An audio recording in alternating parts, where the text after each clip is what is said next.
હાલો મિત્રો, જય શ્રી કૃષ્ણ। સ્વાગત છે તમારું અમારી ગુજરાતી ફૂડ રેસિપીસ ચેનલમાં। તો આજે આપણે બનાવશું ફણગાવેલા મસાલા મગ। તો એના માટે આપણે આ 2 કપ જેટલા ફણગાવેલા મગ લીધા છે। આપણે હિંગ છે ચપટી, સ્વાદ પ્રમાણે આપણે મીઠું છે, હળદર છે, જીરું છે, લાલ મરચું પાવડર જોશે ને આપણે 1 ચમચી લસણની પેસ્ટ કરીને લીધી છે। તો હવે આપણે આને વઘારી લેશું। તો એમાં આપણે 2 ચમચી જેટલું તેલ એડ કરશું। तेल ने एकदम सरस गरम थवा देशुं।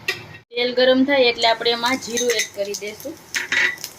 आ हींग एड करी देशुं एमां अने आ लसणनी पेस्ट छे ए आपणे एमां एड करी देशुं।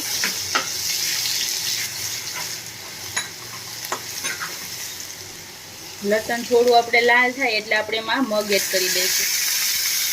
मगने आपणे 2-3 पाणीए धोईने लीधा छे। याने मिक्स करी लईए।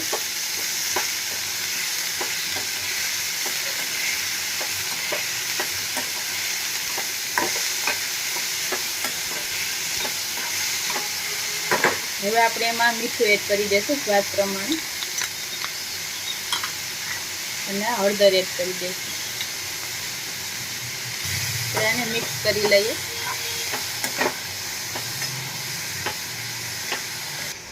હવે આપણે આમાં અડધી ચમચી લાલ મરચું પાવડર એડ કરી દઈશું। મિક્સ કરીને આપણે આને 3 થી 4 મિનિટ માટે આવી રીતે હલાવતા જઈને પાકવા દેશું।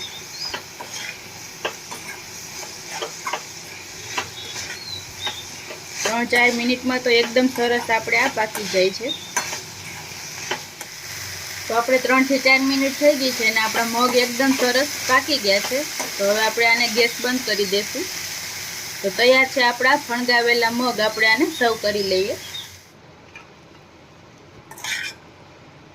આ ખાવામાં એકદમ ટેસ્ટી લાગે છે।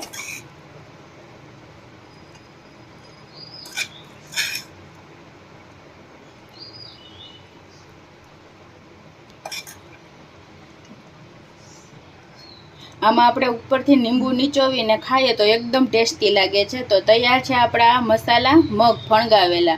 तो तमने अमारी आ रेसिपी केवी लागी? जो अमारी रेसिपी गमती होय तो अमारी रेसिपीने लाइक करजो, शेर करजो अने अमारी चेनल छे गुजराती फूड रेसिपीस एने सब्सक्राइब करजो। Thank you.